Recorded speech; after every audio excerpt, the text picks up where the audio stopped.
All right, looking back to Saturday, we needed to play a game, and that was really good to see our guys get out there, and we got off to a pretty good start. And then, we missed a couple opportunities in the second quarter, forced a turnover that got taken away because of a discipline penalty, and then didn't take advantage of a short field, which we needed to address that at halftime, that we got to play more consistent football. And it was really good to see our team come out the third quarter, score on our first 4 possessions, I believe, and the defense played well to get the 3 and outs.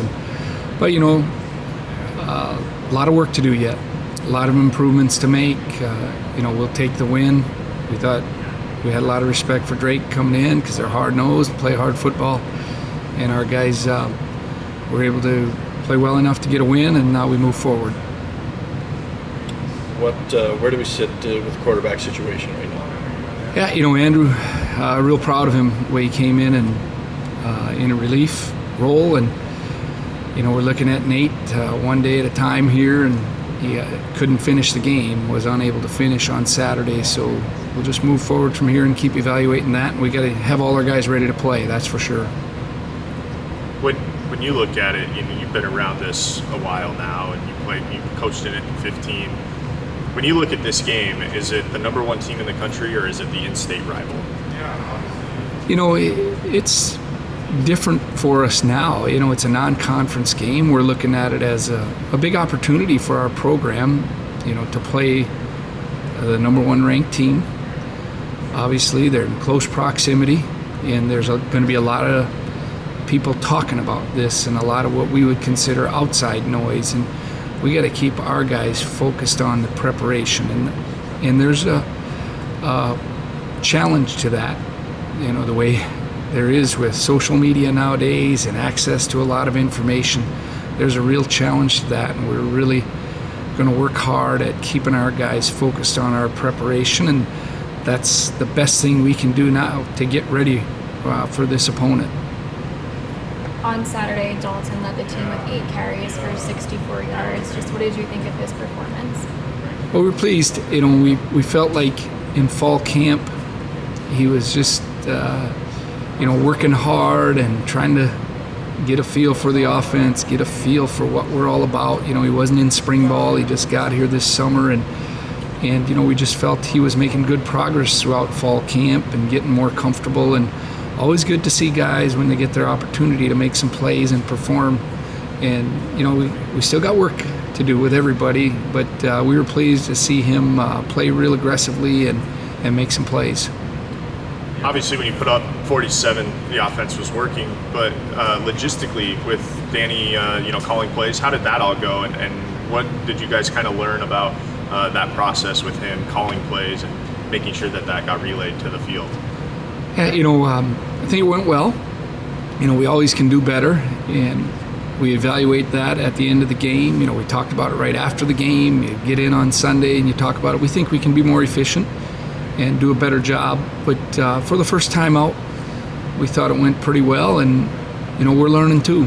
Learning about our team, learning about our staff. We have some new guys, but for the most part, it went pretty well, and now we got to get better. We got to have this attitude of always wanting to improve, and that's going to make us a better football team if we keep that attitude and really keep that as one of our focuses, that we can always keep improving as a football team.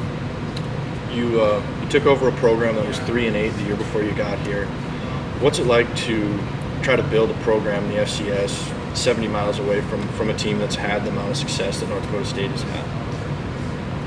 Well, I think the best thing that you can do, and what we do and attempt to do, is do our thing and focus on us. We're going to look at, when it comes to recruiting, we're always going to recruit the best players that we feel we can recruit and the best fits for our program.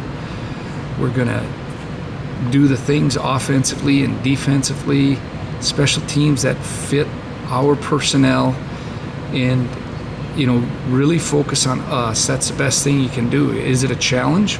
Yeah, I think it creates some challenges, but we feel like we've made progress.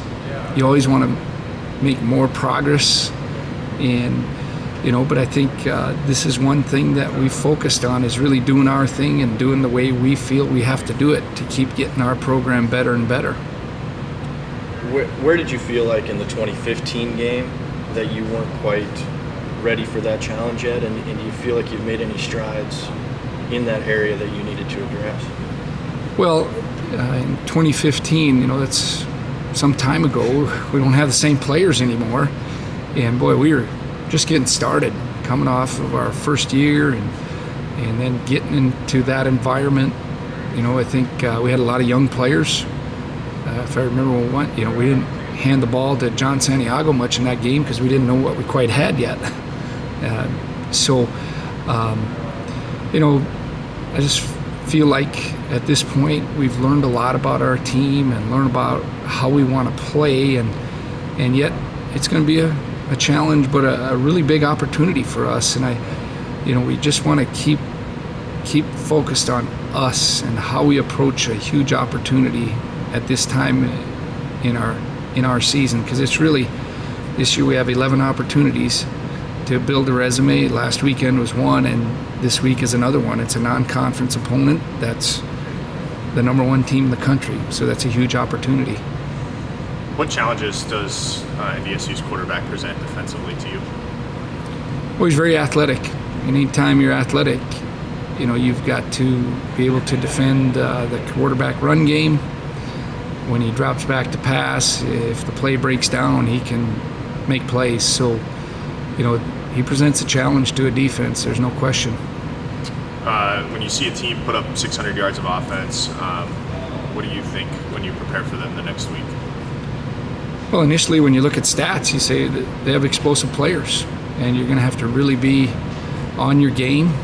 You're going to have to execute at a high level, because when you have talented players that you're playing against, if you miss a coverage or miss an assignment, those things, they hurt you with big chunks of yardage, and that's what you see on paper.